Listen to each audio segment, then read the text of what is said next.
Hello guys, आज से पहले हम स्पेस में घूमते एस्टेरॉयड्स को सिर्फ देख सकते थे, उनकी डायरेक्शन और स्पीड का जायजा भी ले सकते थे। और अगर कोई एस्टेरॉयड्स या मीटियोरॉयड अर्थ की तरफ तेजी से बढ़ रहा हो तो हम ज्यादा से ज्यादा सिर्फ ये बता सकते थे कि एस्टेरॉयड या मीटियोरॉयड कब, कहां और किस दिन हमसे टकराएगा। इससे ज्यादा हमारे पास किसी चीज का भी आइडिया नहीं था। लेकिन अब ह्यूमन हिस्ट्री में पहली बार अर्थ को एस्टेरॉयड से बचाने का मैकेनिज्म प्रैक्टिकली बनाया गया है और नासा ने इस मैकेनिज्म का लाइव एक्सपेरिमेंट भी पूरी दुनिया को करके दिखाया है। और आखिर कैसे? आज की इस वीडियो में हम इसी सवाल के जवाब को जानेंगे। तो हेलो गाइस, स्पेस XYZ की वीडियो में एक बार फिर से आपका स्वागत है। तो चलिए शुरू करते हैं। तो गाइस, 6.5 करोड़ साल पहले करीब माउंट एवरेस्ट की ऊंचाई के बराबर साइज जितना एस्टेरॉयड हमारी धरती से टकराया था। करीब 10 किलोमीटर जितने बड़े एस्टेरॉयड ने अर्थ का पूरा नक्शा ही बदल डाला। ये तबाही इतनी भयानक थी कि इसने पूरे प्लेनेट से डायनासोर का नामो निशान ही मिटा दिया। लेकिन आज इंसानों के पास ऐसी टेक्नोलॉजी मौजूद है जिससे अर्थ की तरफ बढ़ने वाले एस्टेरॉयड का पहले से अंदाजा लगाया जा सकता है। ये टेक्नोलॉजी वक्त के साथ साथ एडवांस होती जा रही है और हम ज्यादा से ज्यादा दूर एस्टेरॉयड्स को भी देख सकते हैं। नासा के पास फ्यूचर में अर्थ के करीब से गुजरने वाले करीब 26,115 एस्टेरॉयड्स की लिस्ट मौजूद है। इनमें से 16,420 ऐसे एस्टेरॉयड्स हैं जिनका साइज 100 मीटर से भी ज्यादा छोटा है। 8,807 ऐसे हैं जो 1 किलोमीटर तक के साइज के हैं और 888 ऐसे एस्टेरॉयड्स हैं जिनका साइज 1 किलोमीटर से भी ज्यादा है। वैसे तो इनमें से कोई भी एस्टेरॉयड सीधा अर्थ की तरफ नहीं आ रहा, लेकिन फ्यूचर में ऐसा भी हो सकता है कि वक्त के साथ इनमें से कोई एस्टेरॉयड अपना पाथ बदल ले और सीधा अर्थ से आकर टकरा जाए। सिर्फ 1 किलोमीटर के साइज का एस्टेरॉयड अगर अर्थ से टकरा जाए तो वो इतनी एनर्जी प्रोड्यूस करेगा जितनी 1000 न्यूक्लियर बॉम्ब से पैदा हो सकती है। इसके नतीजे में होने वाली तबाही का अंदाजा लगाना अब शायद आपके लिए इतना मुश्किल न हो, क्योंकि इसकी छोटी सी झलक हिरोशिमा और नागासाकी ने देखी हुई है।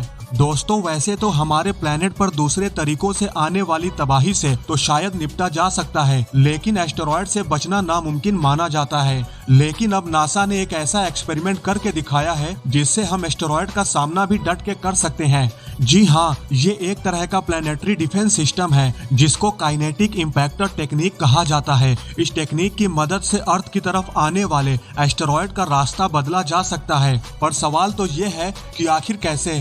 तो गाइज, असल में अर्थ के बाहर आउटर स्पेस में ग्रेविटी और एटमॉस्फेरिक प्रेशर न होने की वजह से किसी भी ऑब्जेक्ट्स को किसी भी तरह की रुकावट का सामना नहीं करना पड़ता। जो चीज जिस पोजीशन में है वो ऐसे ही रहती है। अगर कोई ऑब्जेक्ट 10 किलोमीटर पर आवर की स्पीड से स्पेस में ट्रेवल कर रहा है तो वो हमेशा इसी स्पीड से चलता रहेगा जब तक उसके रास्ते में कोई चीज ना आ जाए। और ये सब सिर्फ इसलिए मुमकिन है क्योंकि स्पेस में वैक्यूम में फ्रिक्शन पैदा नहीं हो सकता। एस्टेरॉयड्स जो लाखों करोड़ों साल पहले किसी कोलिजन की वजह से बने थे वो तब से लेकर स्पेस में तेज रफ्तार से चल रहे हैं। पर अगर वो अर्थ के करीब आ गए तो उनको अर्थ की ग्रेविटी अपनी तरफ अट्रैक्ट करेगी और वो एस्टेरॉयड अपना पाथ चेंज कर लेंगे। अगर ये अर्थ के ज्यादा करीब होंगे तो एस्टेरॉयड्स हमारे प्लेनेट से कोलाइड भी कर सकता है। इस चीज से बचने के लिए नासा के साइंटिस्ट ने एक आइडिया पेश किया कि क्यों न अर्थ के एटमॉस्फेयर में एंटर करने से पहले ही इन एस्टेरॉयड्स का किसी स्पेस प्रोब से एक खास एंगल में कोलिजन करवाया जाए।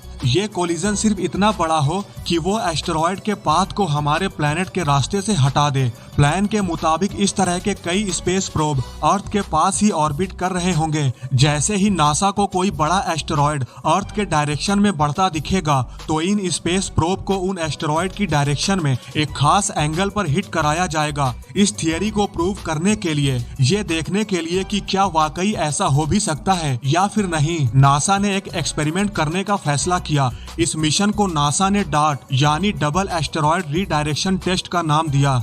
23 नवंबर 2021 को $325 मिलियन की लागत से बनाया गया डार्ट स्पेस क्राफ्ट को स्पेस एक्स फॉल्कन 9 रॉकेट के जरिए वॉन्डेनबर्ग स्पेस फोर्स बेस से लॉन्च किया गया। दूसरे स्पेस प्रोब की तरह डार्ट में भी थ्रस्टर, कैमरा सिस्टम और रेडियो लिंक मौजूद था जिससे वो लाइव इमेज फीड नासा को भेज सकता है। कुछ घंटों के बाद अब ये अर्थ के ऑर्बिट में आ चुका था। नासा को अब एक सूटेबल एस्टेरॉयड की जरूरत थी जिससे वो डार्ट को कोलाइड करा सके। हमारे प्लेनेट यानी अर्थ से करीब 1 करोड़ किलोमीटर दूर 170 मीटर बड़ा यह है डाइमोरफोस, जो अपने से 5 टाइम बड़े एस्टेरॉयड को ऑर्बिट करता एक छोटा सा एस्टेरॉयड मून है। इसके वेट की बात करें तो ये करीब 500 करोड़ किलोग्राम जितना भारी है। वैसे तो ये हमारे अर्थ के लिए कोई भी खतरा नहीं था, पर फिर भी इसकी हाइट, मास और धरती से इसका डिस्टेंस देखकर इसको डार्ट कोलिजन के लिए बिल्कुल परफेक्ट समझा गया, ताकि नासा ये टेस्ट कर सके कि फ्यूचर में होने वाले एस्टेरॉयड से किसी भी खतरे से निपटा जा सके। वैसे अगर देखा जाए तो दूसरी तरफ डार्ट का वजन सिर्फ 579 किलोग्राम का ही है, यानी इसका मास डाइमोरफोस के मुकाबले में सिर्फ 0.00001% जितना ही है। लेकिन जब बात हो रही हो स्पेस फिजिक्स की, तो वजन से ज्यादा स्पीड मैटर करती है, और इसी का फायदा उठाते हुए नासा के वैज्ञानिकों ने एक कॉम्प्लेक्स कैलकुलेशन की मदद से ये नतीजा निकाला कि अगर डार्ट को 23,000 किलोमीटर पर आवर की स्पीड से हिट कराया जाए तो डाइमोरफोस की डायरेक्शन में 1% बदलाव आ सकता है। ये तमाम कैलकुलेशन करने के बाद डार्ट को अर्थ के ऑर्बिट से निकालकर उसकी डायरेक्शन 1 करोड़ किलोमीटर दूर डाइमोरफोस की तरफ कर दी गई। कई महीनों के सफर के बाद 26 सितंबर 2022 जब कोलिजन में सिर्फ चंद घंटे बचे थे, तो नासा ने डार्ट पर लगे कैमरा से कोलिजन की फुटेज को लाइव कर दिया। फुटेज में देखा जा सकता है कि 2300 किलोमीटर पर आवर की स्पीड से बढ़ता हुआ डार्ट पहले उस बड़े एस्टेरॉयड डिडीमोस को क्रॉस करता है, जिसके चारों तरफ डाइमोरफोस ऑर्बिट कर रहा है। उसके बाद वो सीधा बढ़ता हुआ 2 फुटबॉल के मैदान जितने बड़े एस्टेरॉयड से जा टकराता है। ये डार्ट से रिसीव होने वाले डाइमोरफोस की आखिरी फुटेज है, जिसके बाद नासा का डार्ट से कनेक्शन हमेशा हमेशा के लिए टूट गया। ये कोलिजन तमाम नासा के वैज्ञानिकों के लिए एक जबरदस्त खुशी का पल था। हिस्ट्री में पहली बार प्लेनेटरी डिफेंस सिस्टम का एक्सपेरिमेंट कामयाब हो चुका था। एक्सपर्ट्स का मानना है कि कोलिजन होते ही डार्ट तो चकनाचूर होकर बिखर गया होगा, जबकि डाइमोरफोस इस कोलिजन की वजह से अपने ऑर्बिट से हटकर नया ऑर्बिट अपना चुका होगा, जो कि कुछ इस तरह का दिखता है। नासा के इस मिशन का एक्यूरेट रिजल्ट कुछ दिनों बाद मालूम चलेगा, जिसमें मालूम पड़ सकेगा कि वाकई में डार्ट स्पेस क्राफ्ट सिर्फ अपनी स्पीड की वजह से अपने से 1 करोड़ गुना वजनी एस्टेरॉयड की डायरेक्शन चेंज कर सकता है कि नहीं। ये तो सिर्फ एक्सपेरिमेंट की हद तक था, जिसमें छोटे एस्टेरॉयड पर एक्सपेरिमेंट किया गया। लेकिन असल सवाल ये है कि क्या 10 किलोमीटर के साइज जितने बड़े एस्टेरॉयड पर भी यही फॉर्मूला अप्लाई होगा या फिर नहीं। क्या हम ये भूल चुके हैं कि अर्थ पर सबसे बड़ा व्रेडेफोर्ट इम्पैक्ट क्रेटर 300 किलोमीटर के एरिया में फैला हुआ है। जो एस्टेरॉयड 300 किलोमीटर जितना बड़ा क्रेटर बना सकता है, क्या हम उससे मुकाबला कर पाएंगे या फिर नहीं? इस बारे में आपकी क्या राय है, मुझे कमेंट सेक्शन में जरूर बताएं। आई होप आपको आज की ये वीडियो जरूर पसंद आई होगी। अगर आपको ये वीडियो पसंद आई है तो लाइक और शेयर करना न भूलें, और ऐसी ही इंटरेस्टिंग वीडियो देखने के लिए हमारे चैनल को सब्सक्राइब करना न भूलें।